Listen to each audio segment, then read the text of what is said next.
Welcome to episode 13 of the Wiley Wire, our trending news episode. We do this weekly. We got a lot to cover today. Prince Andrew finally arrested, long overdue, with his ties to Jeffrey Epstein. We're also going to talk about an email that surfaced through the Epstein files of Jeffrey Epstein speaking with Bill Gates about planning a pandemic. Go figure. You can't make this stuff up. In our other segment, we're going to talk about Nick Shirley's reporting now in LA, talking about voter fraud, and it's similar scheme to what I talked about in Chicago a few episodes ago. We're going to do a deep dive into that. And also, he reported that woman from his Somali fraud video has been arrested. And in sports, we have the U.S. women's and men's hockey teams. Awesome coverage. There's so much fun to watch, and we're going to get into that a little bit. And are the Bears moving to Indiana? I hope not, but that's in the news. That's trending. And we have a new segment called the WTF segment. We'll wrap up the show with that. Welcome to the Wiley Wire.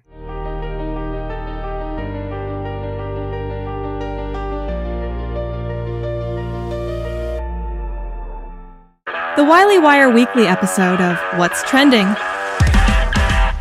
Of the Wiley Wire trending news, Prince Andrew arrested. It's been long overdue. He's been tied to Jeffrey Epstein for years. He's lied multiple times, including his BBC interview, saying he cut ties with him in 2009. That's come out in the Epstein files. That isn't true at all. He's been tied to this poor girl that passed away, Virginia Giuffre. She was apparently sex trafficked by Jeffrey Epstein for Prince Andrew. There's photos of them together. There's other photos in these Epstein files of him that are out there. It's just disgusting. And I'm interested to see what authorities do in the UK to this guy, because he's part of the royal family, obviously. He's as high as you can get. Is the law really even to everybody? We'll find out. A lot of people say that they're going to try to sweep this under the rug. So Prince Andrew was arrested for not sex trafficking or sex crimes related to Epstein. What he was arrested for was him sending emails to Jeffrey Epstein that were classified by the UK government, basically committing treason with Jeffrey Epstein. That's what the UK government initially is arresting him for. My take on it is I think they're just trying to sweep under the rug what's gonna come out and what's already kind of out with this poor girl who passed away, Virginia Giuffre. She was one of the girls that was sex trafficked by Jeffrey Epstein to Prince Andrew. There's photos of them together. Her family is so relieved he was arrested, and they released a statement about Virginia and how she was, for so many years, trying to expose this, and she passed away and was unable to see this and go through. But at the same time, even though he's going to be or should be indicted on those crimes when it comes to sex trafficking and sex with underage girls, he's not arrested for that. Again, he's arrested for what appears to be treason, sending classified UK documents to Jeffrey Epstein. Again, I think they're going to sweep this under the rug, try to get him off. But we got to keep our eyes on this, because it's justice for all, right? But this isn't the United States of America, and you can say that doesn't apply here. We'll definitely see in the UK if it applies there. There's so much in these files that show him with this girl, Virginia Giuffre. It shows so many pictures of them together. And I guess there's so much more in the files. I think they're just trying to, UK government saying, arrest him now. And then hopefully whatever else comes out, they can kind of already say, hey, we already arrested him, let's stop covering that. But I think that's the plan right now. It's interesting how they chose this crime to arrest him for when there's so much worse in the files. And also, this makes what he did like misdemeanor compared to what he did to Virginia Giuffre and other crimes he has with Jeffrey Epstein. We'll keep following it. He's like the first major name to get arrested. There's more coming, I hear, but we'll see what happens. It's in the files, so it's not like this is some conspiracy theory or was made up. It's there, and it's pretty damning. In our next segment, we're going to cover the Bill Gates, Jeffrey Epstein email that was uncovered through the Epstein files, and it's about a planned pandemic. Go figure. This stuff just gets crazier and crazier. It used to be a conspiracy theory, but there's an email between the two talking about this back in 2015. We'll cover that when we get back. But as we go out in this segment, roll the clip of CBS News covering Prince Andrew's arrest. New York to sever his ties with Jeffrey Epstein, that he was there to basically explain to him that he no longer wanted to be in communication with him. These emails from the Department of Justice suggest that that was not true, that he basically lied about his relationship with Jeffrey Epstein in that interview. He has always denied, we should say, any wrongdoing when it comes to the allegations about sex trafficking. Virginia Giuffre, of course, the individual who alleged that she was sex trafficked by Epstein for sex with Andrew, he has denied that strenuously.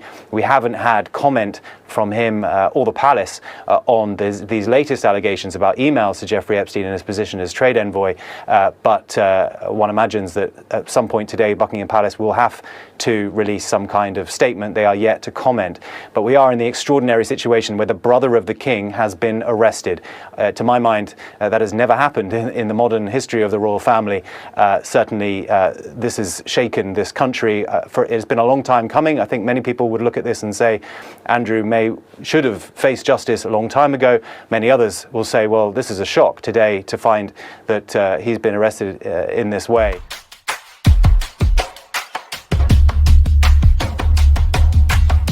We're back with segment 2, and this Bill Gates, Jeffrey Epstein email about pandemics was released in the Epstein files, and I have it up on the screen. It's kind of hard to read, especially if you're listening just audio, but I'm going to read it. It says, please find a draft agenda for the meeting on preparing for pandemics as requested. Let's discuss the next steps. For example, how to officially involve the WHO and the ICRC. Best regards. I hope we can pull this off.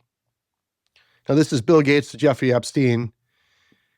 It's unbelievable. Number one, Bill Gates has nothing to do with medical. Jeffrey Epstein has nothing to do with being a medical practitioner or anything like that. Bill Gates is a tech person. Jeffrey Epstein, I don't even know what this guy is, really, other than a child trafficking, blackmailing spy for multiple intelligence agencies, not just one, probably all of them. But who knows? He's got no medical degree. Bill Gates has no medical degree. Jeffrey Epstein found a way to become a teacher at a super prolific boarding school in New York without a teaching degree. He's managed to invest and manage billionaires' money with no finance degree. And you got to understand here, like, this doesn't add up. What are they trying to pull off when they write that email? And ever since COVID happened, I was like, within a few days, I was like, this is bullshit. And then I saw how they used it to divide people. You're a vaxxer, you're an anti-vaxxer. I'm like, oh, here we go. I knew right away.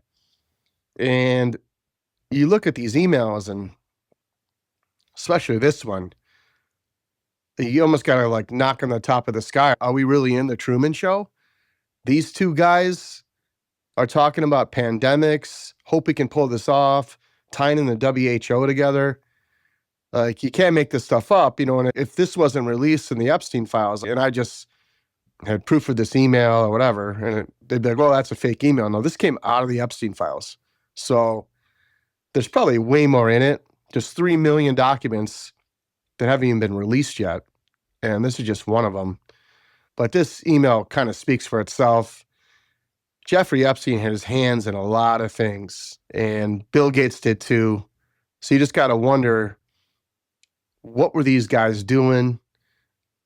What factors do they have in this, in COVID even coming out? I think a lot more of this is going to come out. And I think also that as more of this comes out, it's going to make Americans have less trust in the system. So that's why you got to get it all out, arrest the people that are involved and move on from this. Because if you keep trying to patch it up and cover stuff up, you're going to lead to more people wondering what's going on. In our next segment, we're going to go over some Nick Shirley investigations. It's unbelievable.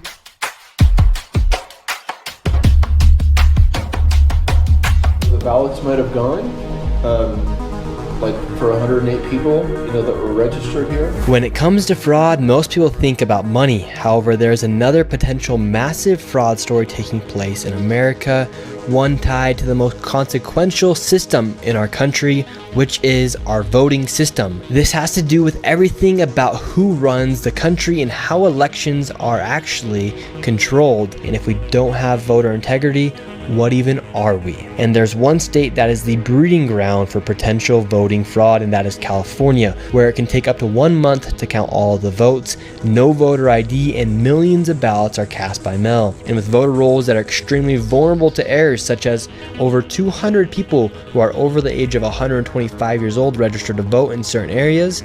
And now to see how easy it is to vote, I headed to the location to register to vote inside the state of California. Now this is the Register of Voters right here, and I want to ask him, why don't you need voter ID to vote here inside of California? I was curious, how come in California you don't need voter ID to vote? Because when you sign your affidavit, you're swearing that you're telling us the truth, and we compare the signature that you put on your application to the Battery 65%. Do you think it leaves any room for error with voter ID, or? Yeah, I'm just curious because I want to make sure that our elections are as fair and honest as possible, and I feel like voter ID is just something super simple to have. And do you think it's possible illegal migrants could be voting? Not really. How? I mean, we're showing the ID? Yeah, if they don't have their ID and they could just sign on behalf of Richard Sherman, then they could technically vote, right?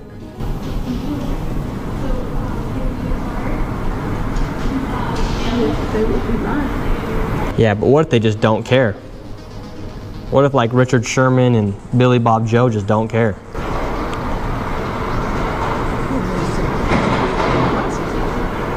But so you don't think illegals would ever vote, would you?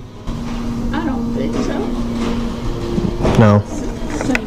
So instead of showing your ID, you sign your signature and then it is scanned to verify it is you. So technically speaking, anyone could show up saying they are someone, and if the signature is similar, that vote will then count. And with millions of people voting, it leaves room for fraud to occur. Just take these two examples. A Southern California woman is facing 5 felonies after registering her dog to vote in 2 elections. The dog's... We're back with segment 3. Nick Shirley is at it again. Voter fraud in California. As you saw in that video, it breaks down exactly what I said goes on in Chicago and probably other states and cities across the country. When you don't have any ID to vote, your dog can vote. That's how bad it is. If you watch the whole video, I recommend you do. There's places they go to, there's 131 registered voters in a business, and none of them are there. And this is just in one section of California, one small part of California. California is huge. So, there's a lot of fraud going on. And that's why they don't want you to have IDs. It's it's so stupid to even argue why you shouldn't have one that you can't even make the argument. People just yell at you. You can't even have that argument with somebody. It's there's nothing they can say to you that has any substance, so they just yell at you. You're a conspiracy theory about voting. All right, so we've seen 108 people in that video at one spot. None of them are there that are registered to vote. And it's not even a residence. California law is you have to have your residence where you live is to be registered as the registered address to vote. Now, in the video, it goes to different storage facilities. People don't live in storage units, and there's people registered to vote there. They're not there. It's unbelievable. There's dead people on the rolls, tons of them. tons of them just in this one area, like 250 dead people in this one little tiny area of California. I'll let you do the math and figure it out, but it makes it pretty easy to figure out why they don't want voter ID. It's crazy. It's absolutely crazy. And again, so we talk about illegals voting and illegals voting. It could be them not voting, but what do they do? Like I said in my other episode, what do they do if the people that are on the rolls don't show up? They're dead. They vote for them. They use their name to vote. They process it as a Democrat vote. That's why they don't want ID. They don't want the people to come with an ID. So they can do that. It's an easy way to scheme. If you have ID, that whole system goes out the door, and then they can't do that anymore. It's just very interesting. And it's something that I definitely knew that was going on for a while. I just, how do you investigate it? So kudos to Nick Shirley for investigating it. And I hope elections again get fixed so they're fair. So whoever wins and deserves to win wins. People walk up with an ID, they vote Democrat, they vote Republican, whatever it is, they vote independent, whatever it is, at least it's fair and square. And I think people will probably live a lot better together when they know that their vote is real, their vote's fair, elections are real. But another thing that I want to touch base on that I thought was crazy, if you remember this lady, I'm going to roll the clip, when I was talking about money fraud in Minnesota. This Somalian woman, she was one of the first daycares he visited.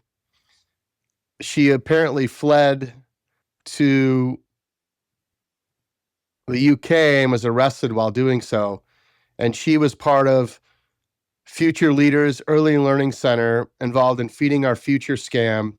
And they received $3.67 million in CCAP funding in 2025. So she tried to flee and she was arrested trying to get to the UK. But play the clip of Nick Shirley. Here at Future Leaders Early Learning Center, this building received over $3 million. Hello, how are you? I would like to see if I could bring little Joey, my son little Joey here. Is there paperwork or can I check out the daycare? No? Why can't I check out the daycare? Martin's not here. Okay, but if I can't get paperwork or anything to submit my son little Joey to come in here to daycare? We'd really like to put Joey in this daycare. We've heard great things. Business card? No, I would like your business card actually. You talk to your manager. Okay, can I speak with somebody? Where are the children at? Are there children here today? No. No children. Yes. Why are there no children? Two of Mexico. Would my son little Joey have friends to play with here? No. No. Yes. No friends for little Joey. Yes. Sorry. Ah, dang it. Well, have a great rest of your day.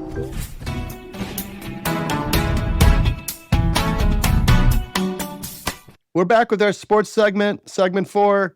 The USA women's hockey team won gold. Congratulations to them. Awesome, dominant performance.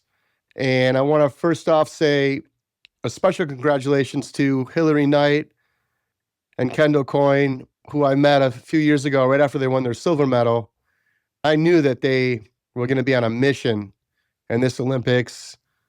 It's just awesome to see. And in women's hockey, that's the league, I think, that could make some money as a great professional league. If you compare it to the WNBA, I think women's hockey could be great for females in pro sports. So that's my take on it. Now, I've played against a lot of female hockey players in leagues I've been in, non-Czech hockey leagues, and they're really, really good. I mean, you'll find some women on some men's teams that are the best players. Very skilled. They know the game. It's great to watch. So congratulations to them. And also the men's Olympic hockey team is so exciting to watch as well. What a game against Sweden. Sweden's probably the top 3 team in the tournament. 1-0, all the way down to the wire. Sweden scores that goal with a little over a minute left. What a deflating goal. And the U.S. comes back, wins in overtime, puts that deflating goal that Sweden scored behind him and moves on. And they were the better team in overtime, and they controlled that overtime, 3-on-3 overtime. And, in the NHL, after a tie, you go into another intermission, kind of sit around and figure things out.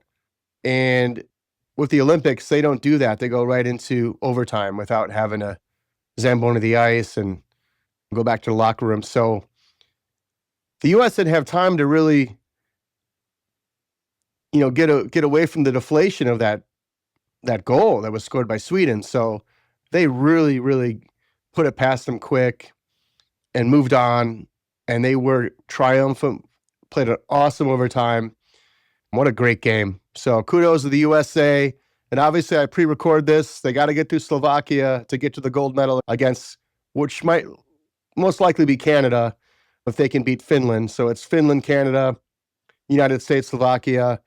But if it's US, Canada for the gold, I mean, you talk about rivalry, history. Canada's always beaten us in the big games for the most part, especially when Crosby scored that goal back in, I think it was 2009. Just deflated us. Oh, man, that goal. I never forget that. That was a stinger when Crosby scored that, kind of slipped it through. It's kind of like the Patrick Kane goal in 2010. But if the U.S. can pull this off and win a gold, I hope I'm talking about this next week and next week's show. It'd be like the Blackhawks for me winning in 2010. It would just be incredible. So good luck to the USA men's hockey team. In other news in sports, what is going on with the Chicago Bears in Illinois? Now I'm hearing they're going to move to Indiana. Now, I don't know if that's kind of like throwing a threat back to Illinois, but we're talking about the oldest NFL franchise ever. And you can't get a deal done with the Chicago Bears. Just think about that. What is going on with these politicians and people running the state of Illinois? You lose the Chicago Bears, like they're going to be known for being the worst, probably already are, but worst political leader like ever. The Chicago Bears built a beautiful stadium in Indiana and not Chicago. Now, they can do the Indiana thing by Hammond's Casino and all that.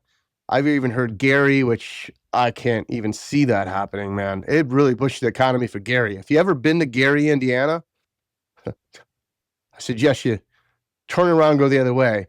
But they'd have to just revamp that whole town, make it great, bring the Bears there, and just revamp a city in Indiana that needs help.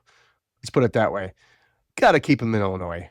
So if Mayor Richard Daley, back in the 2000s, obviously he would do whatever it took to keep the Bears in Chicago. So get it done, officials. This is stupid. It's gone on too long. Chicago Bears football needs to be played in Chicago on the lakefront, freezing cold. That's what it's all about.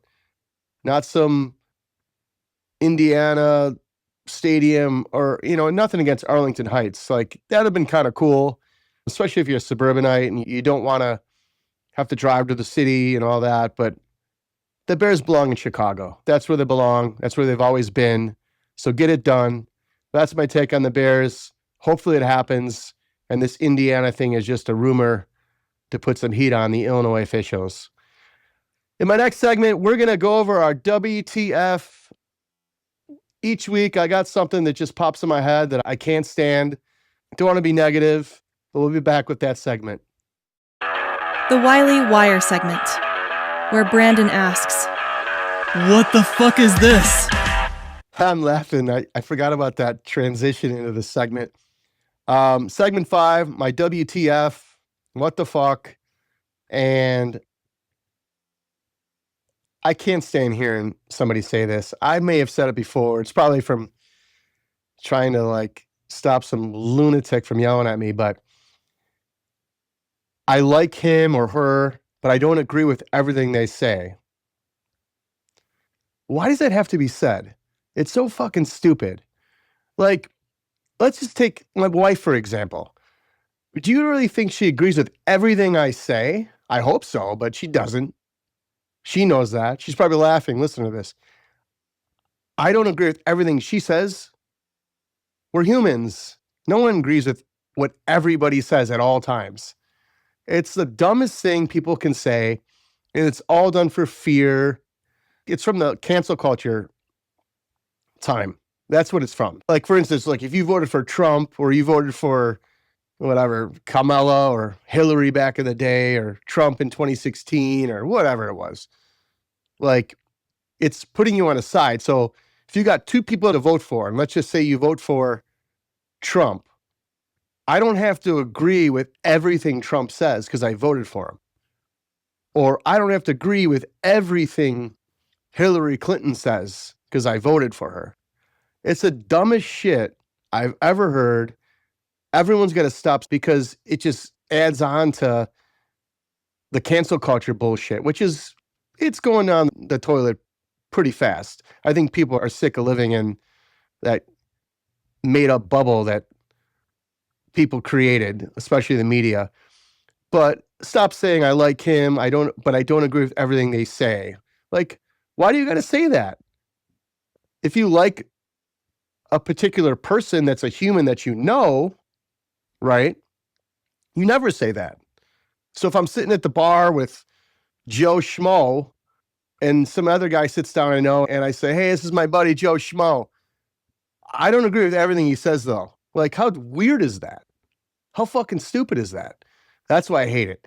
And it's really for people that are talking about somebody that they've never met. So, or they have controversy or whatever. So you see a lot of news anchors say it or people getting interviewed because they don't want people to cancel them. If you don't like a particular person, you can't piss on somebody else because they said they liked him by them seeing one clip that they liked, but they didn't see another clip of something they may not like, but they haven't seen it. You can't agree with everything anybody says ever. So stop saying the statement, I hate it. And that's a wrap. I can't do it anymore. Stop saying I don't agree with everything they say. It's the dumbest shit ever. We'll be back with the wrap.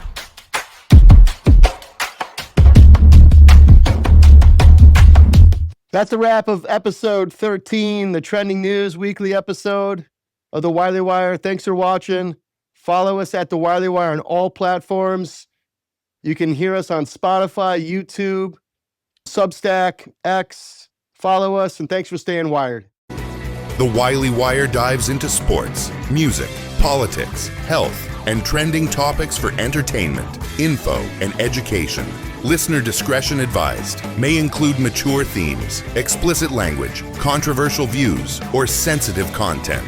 Not suitable for under 18 or all audiences. Parents, please supervise. All opinions from hosts, guests, and contributors are personal and don't reflect our official views. Information isn't guaranteed to be accurate. Do your own research and consult qualified professionals.